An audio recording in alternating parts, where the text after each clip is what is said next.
തിരുവനന്തപുരം ബാലരാമപുരത്ത് കൊല്ലപ്പെട്ട 2.5 വയസ്സുകാരിയുടെ അമ്മ ശ്രീതു സാമ്പത്തിക തട്ടിപ്പ് കേസിൽ അറസ്റ്റിൽ. ദേവസ്വം ബോർഡിൽ ജോലി വാഗ്ദാനം ചെയ്തായിരുന്നു തട്ടിപ്പ്. സെക്ഷൻ ഓഫീസർ ചമഞ്ഞാണ് ശ്രീതു പണം വാങ്ങിയതെന്നും SP സുദർശൻ പറഞ്ഞു. അതിനെക്കുറിച്ച് നടത്തിയ അന്വേഷണത്തിൽ ഇവർ പൈസ ചീറ്റ് ചെയ്തിട്ടതായും അതുപോലെ തന്നെ ചില രേഖകൾ കൃത്രിമമായിട്ടുണ്ടാക്കിയിട്ടുള്ളതായും തെളിവ് കിട്ടിയിട്ടുണ്ട്.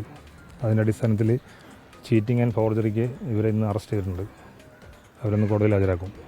ബാക്കി കാര്യങ്ങളൊക്കെ അന്വേഷിക്കേണ്ടതുണ്ട്. അതിൽ പല കാര്യങ്ങളും അന്വേഷിക്കാൻ ബാക്കിയുണ്ട്. ത്തോളം ആളുകളിൽ നിന്ന് പൈസ വാങ്ങിച്ചതായിട്ട് നമുക്ക് മനസ്സിലായിട്ടുണ്ട്. അതിൻ്റെ നിജസ്ഥിതി മനസ്സിലായെങ്കിൽ മാത്രമേ അത് കൃത്യമായിട്ട് പറയാൻ സാധിക്കൂ. വ്യാജരേഖ എന്ന് പറഞ്ഞാൽ ഇവർ ഡ്രൈവറായിട്ടൊരു അപ്പോയിൻമെൻറ്റ് ഓർഡർ കൊടുത്തിട്ടുണ്ട്.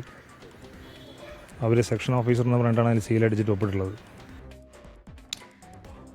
MT പ്രതീഷ് വിശദാംശങ്ങളുമായി. പ്രതീഷ്, 10 പരാതികൾ കിട്ടിയിട്ടുണ്ട് എന്നുള്ളതാണ്. ഇവർ സാമ്പത്തിക തട്ടിപ്പ് നടത്തിയെന്നതിന്റെ തെളിവുകളടക്കം പോലീസിന് ലഭിച്ചുവെന്നല്ലേ മനസ്സിലാക്കേണ്ടത്?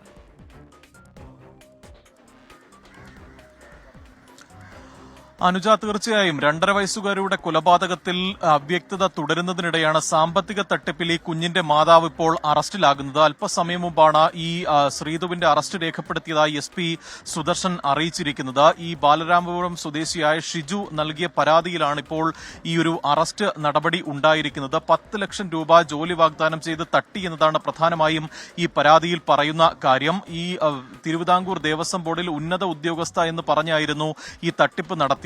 ഈ ഡ്രൈവർ നിയമനത്തിനായാണ് 10 ലക്ഷം രൂപ ഈ പരാതിക്കാരിൽ നിന്ന് ശ്രീതു തട്ടിയെടുത്തത്. ഈ മാത്രമല്ല, ഏറ്റവും പ്രധാനമായും ഉന്നയിക്കുന്ന ഒരു കാര്യം, വ്യാജരേഖ ചമച്ചായിരുന്നു ഇത്തരത്തിൽ തട്ടിപ്പ് നടത്തിയത് എന്നതാണ്. സെക്ഷൻ ഓഫീസർ എന്ന പേരിൽ പ്രത്യേക സീല് പതിക്കുകയും ഒപ്പിടുകയും ചെയ്ത ഒരു നിയമന ഉത്തരവ് ഈ പരാതിക്കാരന് കൈമാറുകയും ചെയ്തു. തുടർന്നാണ് ഈ നൽകിയ പൈസ നഷ്ടപ്പെടുകയും ജോലി ലഭിക്കാത്ത സാഹചര്യം ഉണ്ടാവുകയും ചെയ്തതോടുകൂടി പരാതിക്കാരൻ പോലീസിനെ സമീപിച്ചത്. അല്പസമയത്തിനകം തന്നെ ശ്രീതുവിനെ ഈ കോടതിയിൽ ഹാജരാക്കും. ഇപ്പോൾ ശ്രീതു ഉള്ളത് ഈ ബാലരാമപുരം പോലീസ് സ്റ്റേഷനിലാണ്. ഇന്ന് രാവിലെ മുതൽ മരണത്തിലെ അവ്യക്തത തുടരുന്നതിനിടെയാണ് ഇപ്പോൾ സാമ്പത്തിക തട്ടിപ്പ് കേസിൽ കുഞ്ഞിന്റെ അമ്മ ശ്രീതു അറസ്റ്റിലായത്.